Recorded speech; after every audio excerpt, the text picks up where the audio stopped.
ingat mindset yang nomor 3 dari Kakak Ibo adalah berapa yang harus saya saving. Artinya apa? Savingnya itu nggak boleh dari sisa. Harus disisihkan. Iya, dari awal. Dari awal.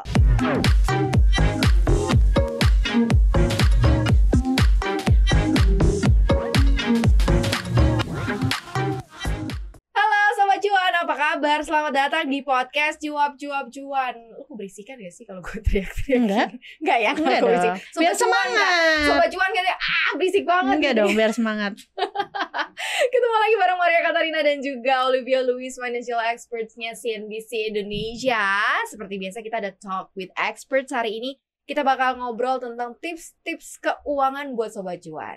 Sobat Cuan kalau misalnya sering kayak baca-baca metode-metode pencatatan keuangan, pengaturan keuangan macam-macam tuh. Nah, ada salah satu metodologi yang dari Jepang lah gitu, yang ternyata kalau diaplikasikan nih cukup berhasil di sejumlah orang gitu ya. Setidaknya at least membuat kita jauh lebih disiplin, yaitu adalah metode Kakeibo. Kita ingetin aja kali ya Kak ya, apa sih Kakeibo ini dan gimana sih how to implemented ini untuk keuangan. Kayak gimana nih, Liv? Jadi Kakeibo ini kan di Jepang tuh udah lama banget sebelumnya. Tahun umurnya. Yang nemuin itu Hani Makoto kan, seorang jurnalis. Jadi sebenarnya pada dasarnya itu kalau di bahasa Indonesiain kan artinya kan buku kas rumah tangga. Ya tujuannya adalah mencatat keluar masuknya uang supaya warga-warga di Jepang itu tidak impulsif. Kalau dilihat judulnya secara keseluruhan kan sebenarnya Kakeibo Art of Saving.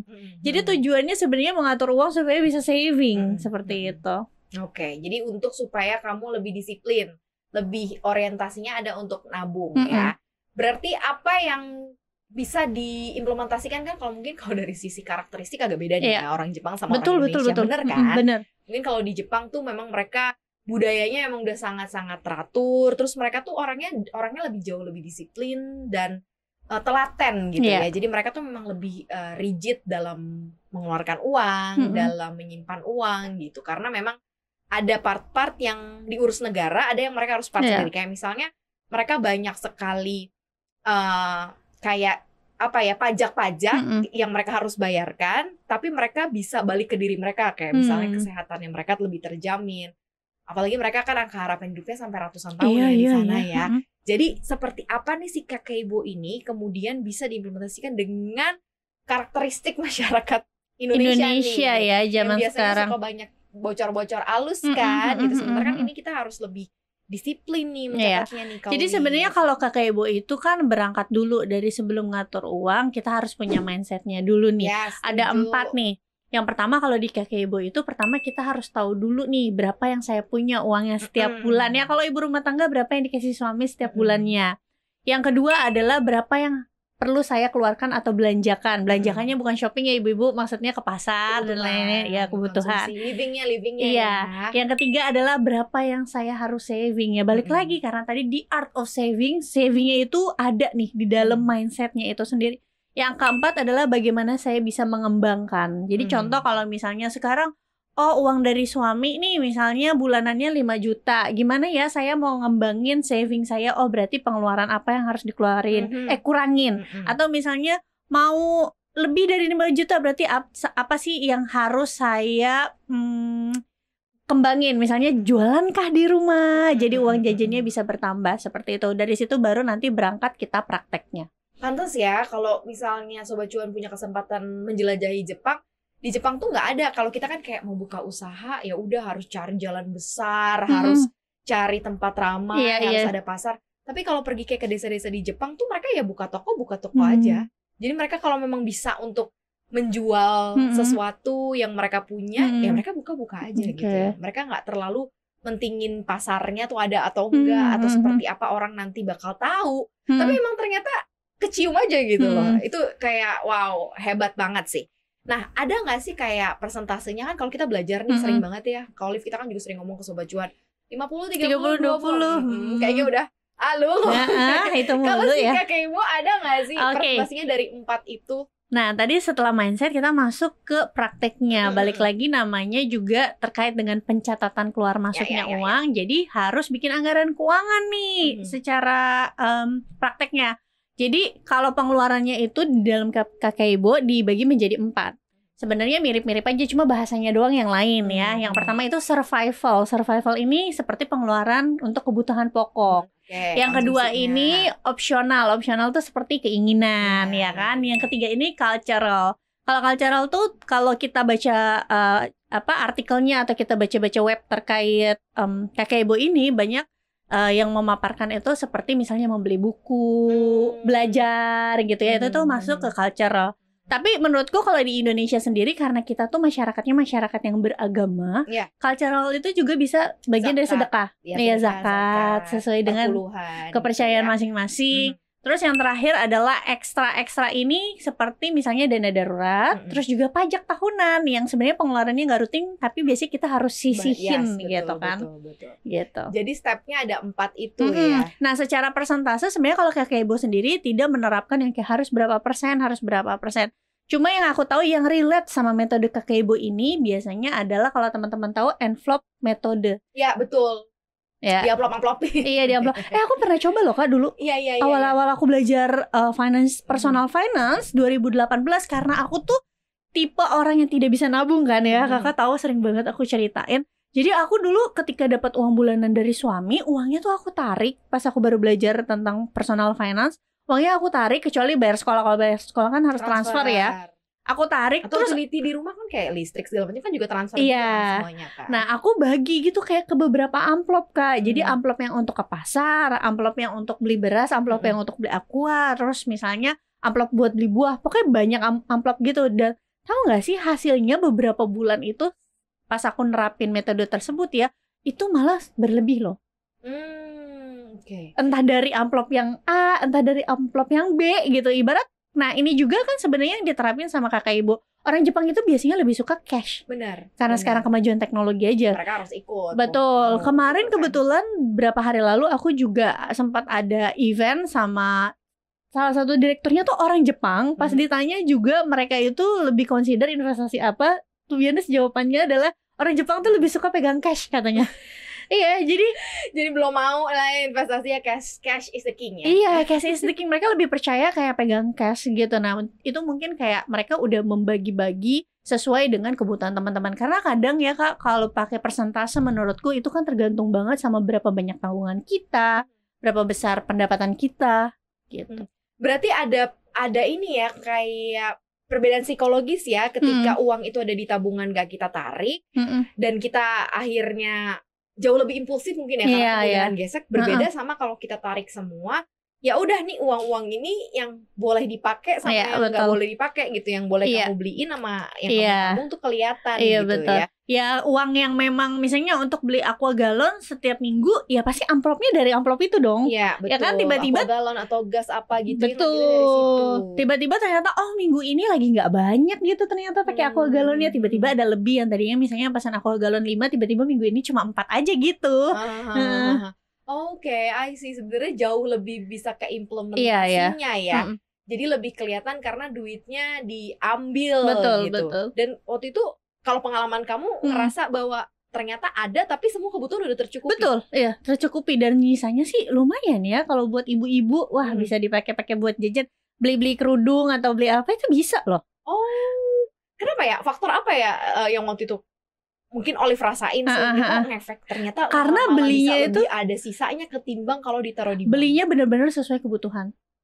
Oke. Ya, jadi karena kita udah catat kan, ya kan kita udah bikin anggaran. Nah, kita kan nggak bakalan bisa bagi-bagi uang itu kalau kita nggak punya anggaran ya dong. Jadi gimana caranya? Juga ya. Betul. Harga naik 500 perak pun. Betul. Gimana caranya kita bisa amplopin kalau kita aja nggak tahu kira-kira nih setiap minggunya kita harus sisihin berapa misalnya ke pasar. Gitu, dengan kita udah bikin anggarannya, bikin amplop, kita tuh jadi lebih sadar gitu loh Kak ngeluarin uang. Oh, misalnya bisa diatur nih kayak ternyata misalnya kalau pergi ke pasar seminggu tadinya 700.000, karena misalnya di minggu ini tiba-tiba menunya mungkin agak berbeda jadi bisa lebih murah. Kayak gitu-gitu. Mungkin ada proteinnya, ada ikan, ayam atau daging. Ini nggak beli daging nih. Betul. Gitu terus misalnya juga tiba-tiba nih kalau pergi ke supermarket, mungkin karena si ikannya juga lagi diskon, kan suka kayak gitu kan. Terus groceries atau gitu. Biasanya belanja ke supermarket tuh belanja ke pasar tradisional. Betul. Jadi lebih jauh gitu ya perbedaannya.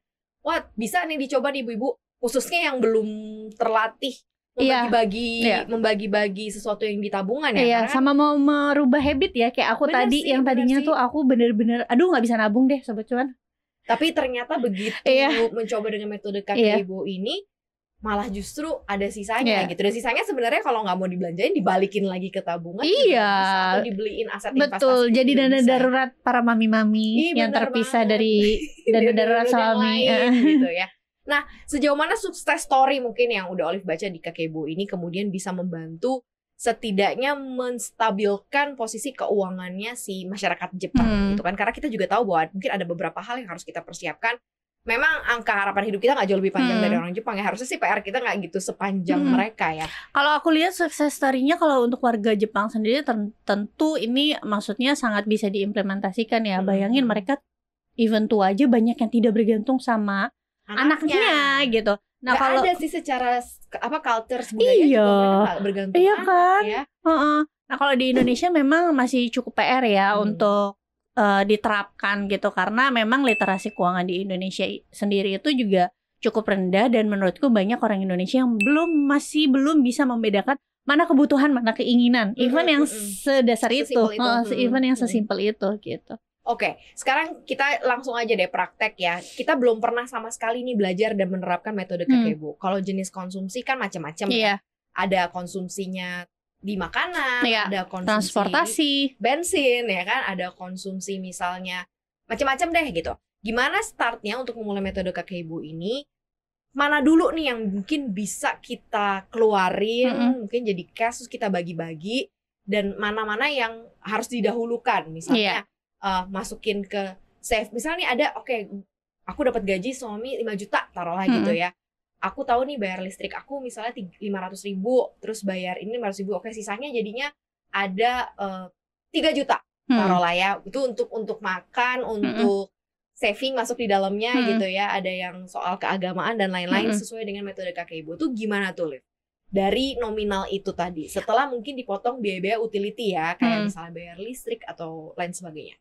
Ya kalau kita ngomongin survival tuh kan sebenarnya utilitas masuk ke dalam survival ya, karena jadi zaman sekarang dibagi 5 juta dibayarin ke situ. Iya, gitu ya. Di dalam situ harusnya ketika kita berbicara pada komponen pengeluaran survival itu udah semua tuh, makanan, sekolah anak, terus juga utilitas, transportasi, karena kan utilitas zaman sekarang kita kalau nggak ada air, kalau nggak ada listrik kan sebenarnya itu mengganggu kualitas hidup kita juga kan. Beda sama opsional. Kalau opsional itu kalau kamu nggak pergi liburan belum tentu kualitas kamu terganggu. Oke, misalnya tapi aku stres banget nih. Ada kan tipe orang yang memang dia moodnya baru naik ketika dia habis liburan. Oh ya udah nggak apa-apa. Gitu ya? Iya, tapi kan harus dijatahin, tidak setiap saat gitu. Jadi yang paling pertama dari si 5 jutanya ini adalah fokusin dulu buat si survivalnya itu habis berapa. Bener-bener harus di-list satu persatu. Tapi ingat yang namanya survival itu adalah semua yang kebutuhan pokok. Jangan misalnya seminggu dijatahin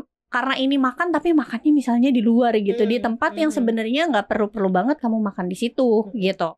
Nah, kalau udah misalnya katakan dari 5 juta ini 80%-nya itu habis buat survival. Ingat mindset yang nomor 3 dari Kakebo adalah berapa yang harus saya saving. Artinya apa? Savingnya itu nggak boleh dari sisa.